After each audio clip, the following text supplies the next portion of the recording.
A'udzubillahi minasyaitonirrajim. Bismillahirrahmanirrahim. Assalamualaikum warahmatullahi wabarakatuh. Jumpa kembali di channel Sampul Hitam yang tentunya akan berbagi cerita. Dan untuk kisah kali ini akan menceritakan sebuah kisah yang berjudul Bau Masakan di Tengah Hutan. Cerita ini ditulis oleh Eka Fitriani. Dan bagi teman-teman yang ingin membacanya secara langsung, teman-teman bisa langsung kunjungi link yang saya sudah siapkan, ada di deskripsi. Dan sebelumnya terima kasih buat Kak Eka Fitriani yang sudah mengizinkan saya menceritakan cerita ini kepada teman-teman. Dan tak usah berlama-lama, langsung saja kita ke ceritanya. Selamat mendengarkan. Pembunuh! Teriakan Busri mengejutkan Masaki, Malin dan Uda Anas. Semua mata tertuju ke arah mereka bertiga. Tangkap mereka berdua, Pak.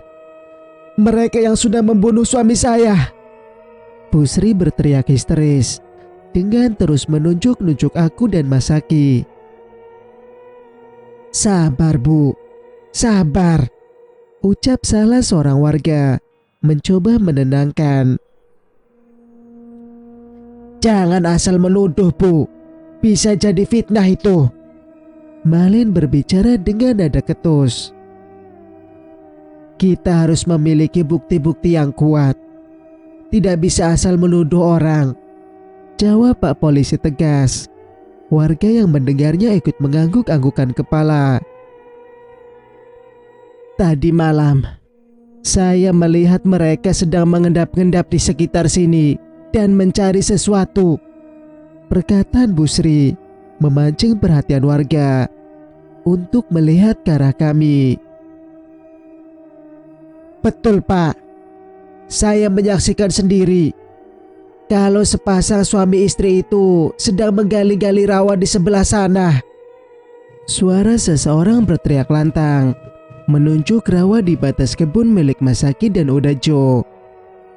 Salah seorang polisi bertanya kepada laki-laki itu, sedang apa di tempat itu? Ia lalu menjawab dengan santai, dirinya sedang berburu babi hutan dan tidak sengaja melihat aku dan Masaki menggali tanah di rawa itu. Jangan asal tuduh ya. Kami ke sana karena mencari Pak Abdul. Dan betulkan perkataan saya. Mereka memang pembunuhnya. Belum selesai aku melanjutkan ucapan, Busri memotongnya. Emang gak punya etika ibu ini. Warga melihat ke arah kami dengan tatapan penuh kebencian. Mereka saling berbisik satu sama lain. Ada yang percaya, ada juga yang tidak. Namun sepertinya banyak yang percaya dengan ucapan Busri. Tidak bisa asal menuduh begitu saja, Bu, Pak. Dan tanpa bukti yang kuat, kami tidak bisa menahan siapapun. Kami akan membawa jasad Pak Abdul untuk dilakukan otopsi secepatnya agar masalah ini cepat selesai. Pak Polisi dan beberapa warga membawa kantong mayat yang berisi jenazah Pak Abdul. Saat kantong itu ingin dimasukkan ke dalam mobil ambulans, laki-laki berpakaian serba hitam itu menghentikan langkah Pak Polisi. Kasihan jasadnya jika tidak segera dimakamkan. Ia berbicara dengan menahan langkah Pak Polisi. Betul itu. Kasihan kalau tidak cepat dimakamkan, kata salah seorang warga. Iya, benar itu. Betul itu, Pak. Suara warga yang saling bersaut-sautan. Kalau nggak diotopsi, kita tidak tahu apa sebab kematian Pak Abdul, ucap Uda Anas. Seketika membungkam suara warga yang ramai itu. Jangan dibawa jasad suami saya, Pak. Busri meraung-raung seperti orang yang kesurupan. Namun Pak Polisi tidak menggubrisnya. Jasad Pak Abdul lalu dibawa menggunakan mobil ambulan. Setelah berpamitan, para anggota polisi memasuki mobil. Saat mobil ingin dijalankan, laki-laki berbaju hitam tadi menghentikannya. "Tunggu Pak, tunggu sebentar. Saya bisa menerawang ke masa lalu. Dan akan saya buktikan siapa pelakunya," ucap laki-laki berbaju hitam itu dengan setengah memaksa. "Kalau nggak salah, itu Dukun Parjo." Salah seorang warga mengenalinya. Laki-laki berbaju hitam dan bertubuh besar itu tersenyum datar. "Betul, ini adalah Dukun Parjo. Saya sengaja menyuruh orang untuk memanggilnya datang ke sini, biar kita semua tahu siapa pembunuh suami saya." Wanita bertubuh kembal itu berteriak dengan tatapan tajam ke arahku. Pak Polisi sedikit keberatan dengan usulan dukun itu. Namun Busri tidak terima dengan penolakan dari pihak kepolisian. Busri menuduh keberpihakan polisi kepada Masaki. Aku merasa prihatin dengan sikap Busri kali ini. Kurangnya pendidikan dan minimnya ilmu agama membuat dia seperti itu. Masaki memperhatikan satu persatu orang yang hadir di sini. Matanya menatap tajam ke arah semak belukar. Setelah itu, memalingkan wajah dan memperhatikan Busri yang menggunakan daster dengan corak bunga-bunga itu. Bola matanya tidak berkedip sedikit pun, membuat aku merasa cemburu. Kayaknya ada yang curi-curi pandang sama Busri nih. Masaki membuang napas kasar, duduk bersandar di bahuku.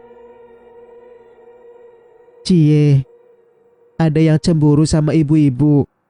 Lalu mencubit hidung kecilku dengan napas kemas. Tidak lama kemudian, Malin dan Uda Anas menyusul kami. Mereka mengajak Masaki pergi, menjauh dari keramaian. Ketiganya membicarakan sesuatu dengan serius. Terlihat Malin yang mengepal tangan. Uda Anas meremas dedaunan dan melemparnya kasar. Mereka berbicara dengan raut wajah kesal dan tatapan benci. Entah apa yang mereka bicarakan, karena aku tidak dapat mendengar percakapan mereka.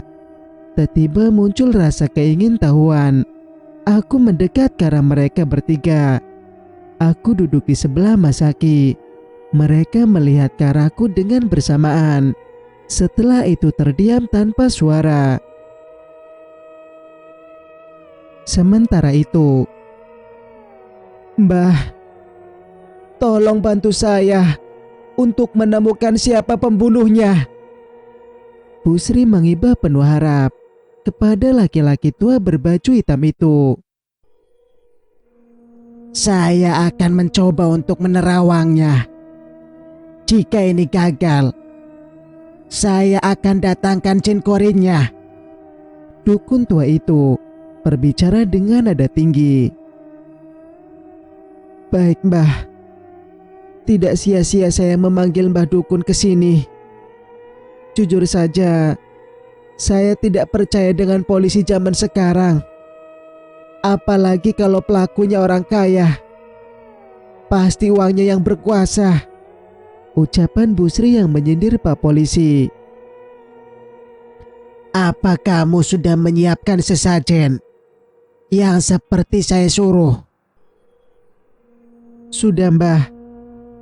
Tidak lama orang suruhan Busri datang dengan sesajen di tangannya yang terdiri dari bunga-bungaan, kemenyan, ayam hidup berwarna hitam, dan satu buah kelapa muda. "Mas, tiba-tiba aku jadi haus lihat kelapa mudanya."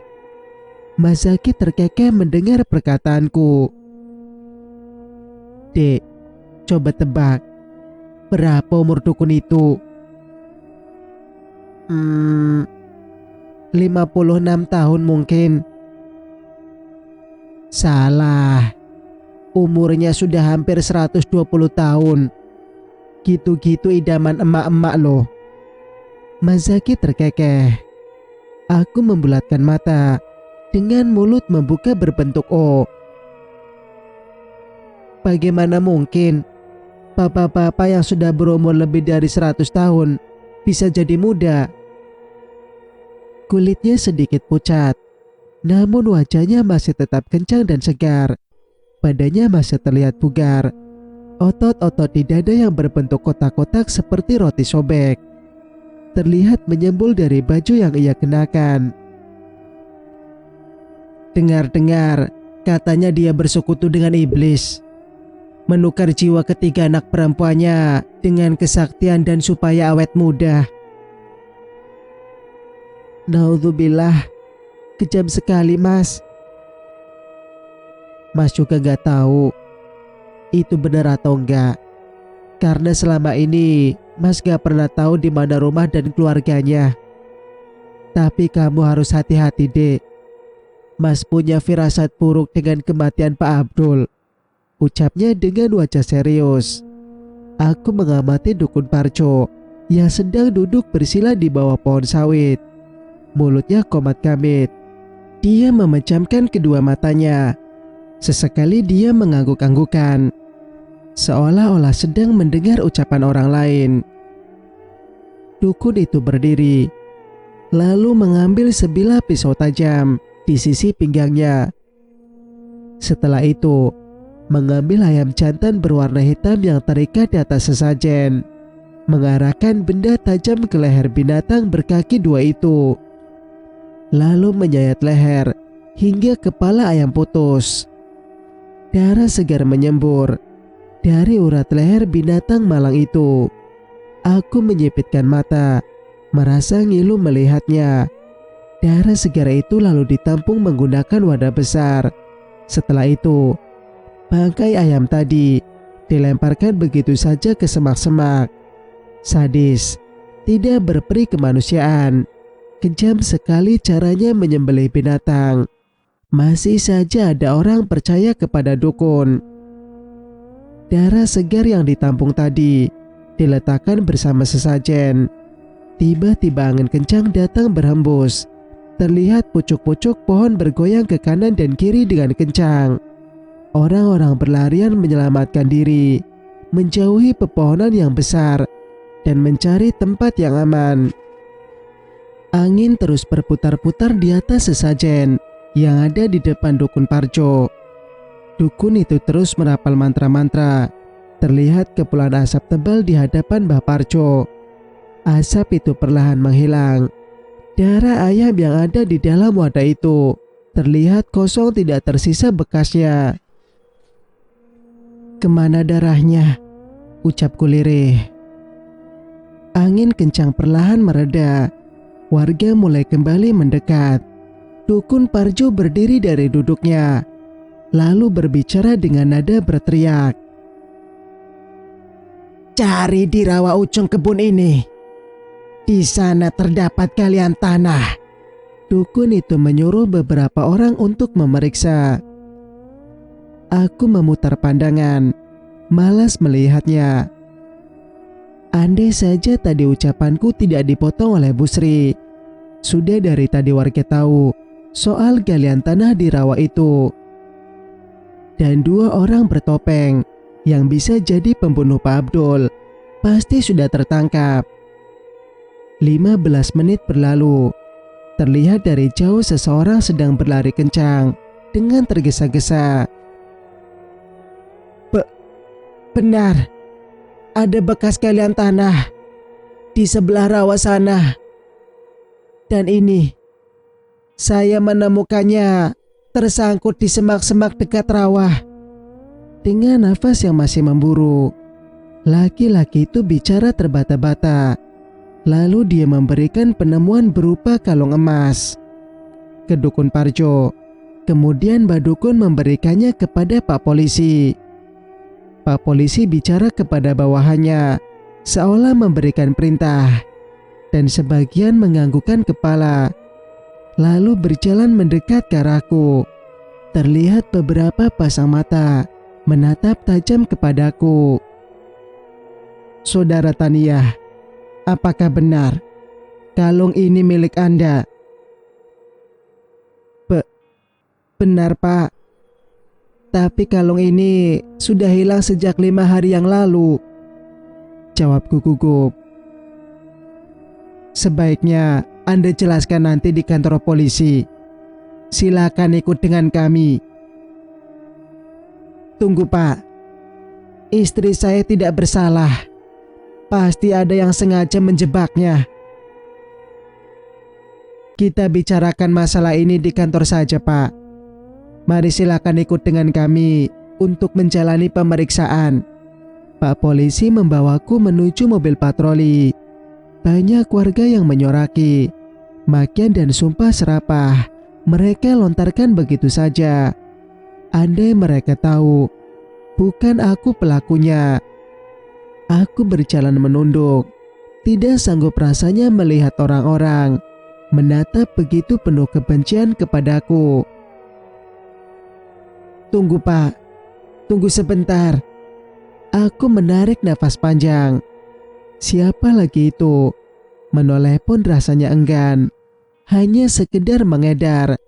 Apa yang mau orang itu bicarakan? "Tunggu, Pak.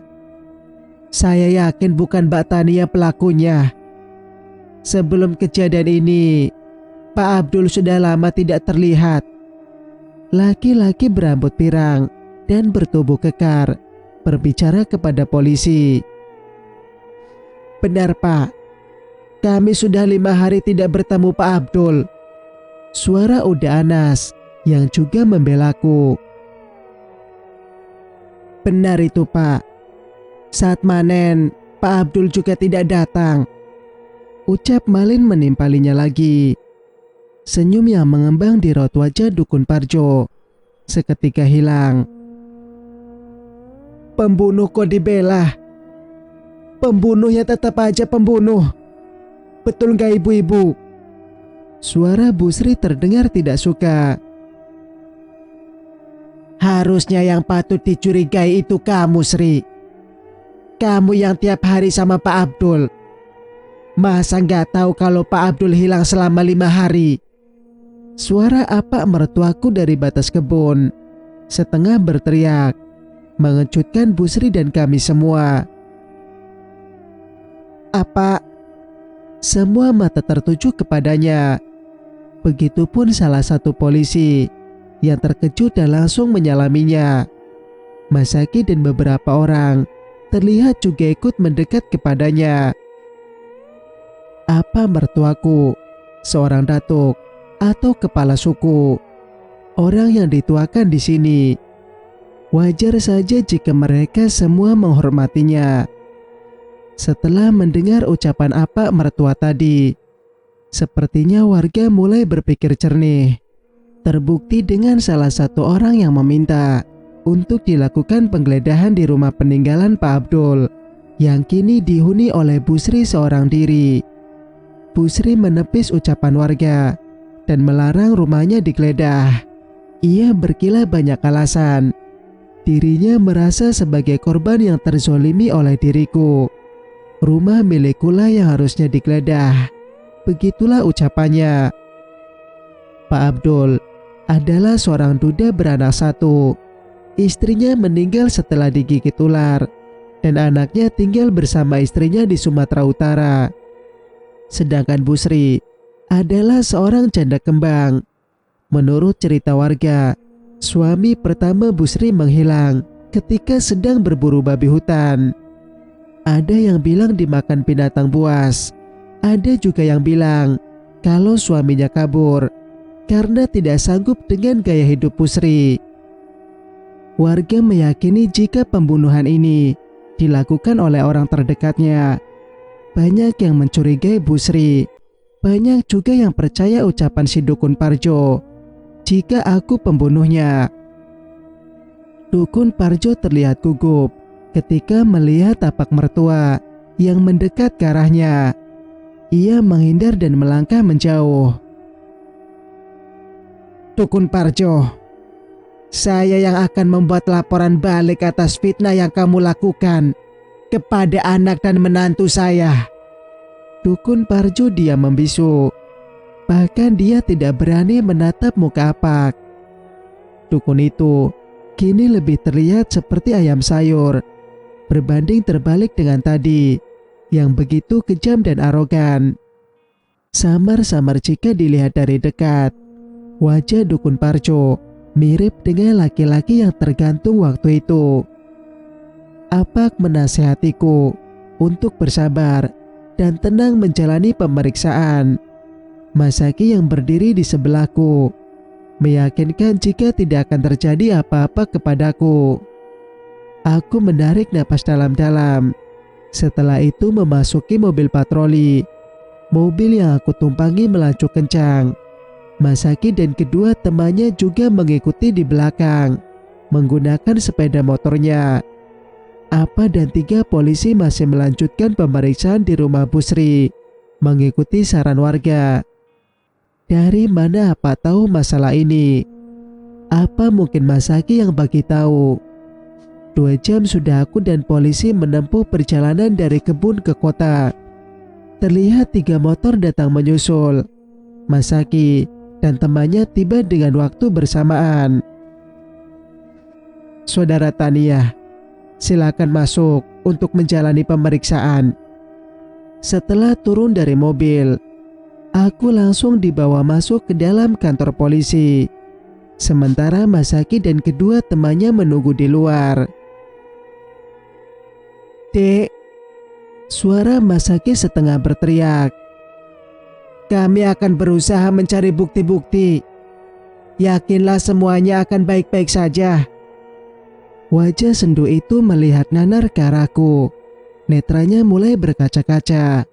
Aku merasakan kesedihan dari raut wajah laki-laki yang aku cintai itu. Singkat cerita, entah sudah berapa lama aku dihujani pertanyaan yang berulang-ulang dan terus-menerus. Di ruang tertutup dan kedap udara ini, terlihat CCTV terpasang di mana-mana. Lelah yang terlintas hanya kapan selesai dan kapan pulang. Panjang kali lebar aku berbicara. Aku melirik jam yang berada di sisi pintu. Ternyata sudah jam 10 malam. Tidak terasa 6 jam aku duduk di sini. Mataku terasa lelah. Kantuk mulai datang menyapa. Rasanya sudah tidak fokus lagi dengan macam-macam pertanyaan yang diberikan kepadaku. Akhirnya selesai juga menjalani pemeriksaan dan diperbolehkan pulang karena terbukti tidak bersalah. Setelah itu aku diantar keluar dari ruangan oleh salah seorang polwan. Mataku mulai berkaca-kaca ketika melihat Masaki yang tertidur dengan posisi duduk bersandar. Laki-laki itu masih setia menunggu. Aku berjalan menghampirinya, mengusap lembut tangannya. Aku tahu Masaki belum makan. Aku melihat ke sekitar ruangan. Tidak ada tanda-tanda keberadaan Uda Anas ataupun Malin. Mungkin mereka sudah pulang. Mas, Masaki, ayo pulang. Dengan lembut, aku membangunkannya. Matanya terbuka pelan. Sayang, kamu gak kenapa-napa kan? Gak mas, aku gak apa-apa dan boleh pulang hari ini juga. Dengan senyum yang mengembang. Alhamdulillah ya Allah. Masaki tak henti-hentinya mencium keningku. Malu dilihatin orang. Sayang, kamu pasti lapar kan? Masaki menggandeng lenganku dan melangkah menuju mobil yang berada di halaman parkir. Setelah kenyang mengisi perut, aku dan Masaki malam ini memutuskan untuk menginap di hotel, mengingat kondisi tubuh sangat lelah dan jarak tempuh yang cukup jauh. Singkat cerita, Suara ketukan pintu membangunkan tidurku. Terlihat Masaki yang masih terlelap. Terdengar suara seseorang berteriak lembut. Aku melirik jam, yang ternyata sudah pukul 8 pagi. Aku melangkah keluar untuk membukakan pintu. Dua wanita mengenakan seragam hotel tersenyum ramah kepadaku, mengantarkan sarapan yang disediakan dari pihak hotel. Aku mempersilahkan mereka masuk. 2 mangkuk sup buntut dan 2 piring nasi tertata cantik di piring keramik berwarna putih. 2 cangkir coklat panas dan beberapa makanan pendamping lainnya mereka letakkan di atas meja. Setelah mereka pergi, aku membangunkan Masaki. Sayang, bangun. Udah pagi nih. Masaki membuka mata perlahan-lahan. Tanpa sepatah kata pun, ia beranjak dari tempat tidur menuju kamar mandi, mengeluarkan sarung dari dalam tas, dan melakukan sholat subuh yang sudah kesiangan. Sholat subuh boleh dilakukan jika tidak sengaja bangun kesiangan. Setelah bangun ambil wudhu. Setelah bangun ambil air wudhu dan langsung sholat. Dikutip dari ceramah seorang ustadz. Wah, sarapan. Baunya enak banget. Masaki duduk di sebelahku. Lalu kami menikmati sarapan bersama. Setelah itu melanjutkan istirahat. Dek, kita mampir ke rumah Ama ya. Mau kan? Iya mas. Aku juga pengen tahu kelanjutan kasus kemarin. Apakah apa dan polisi menemukan bukti di rumah Pak Abdul? Aku sampai lupa soal itu. Apa kau bisa tahu ya masalah ini?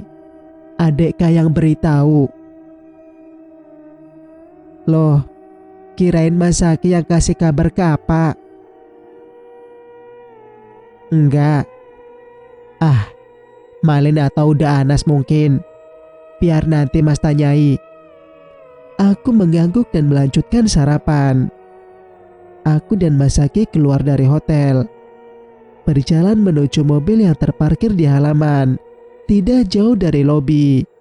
Kemudian menjalankan mesin mobil dan keluar dari area hotel.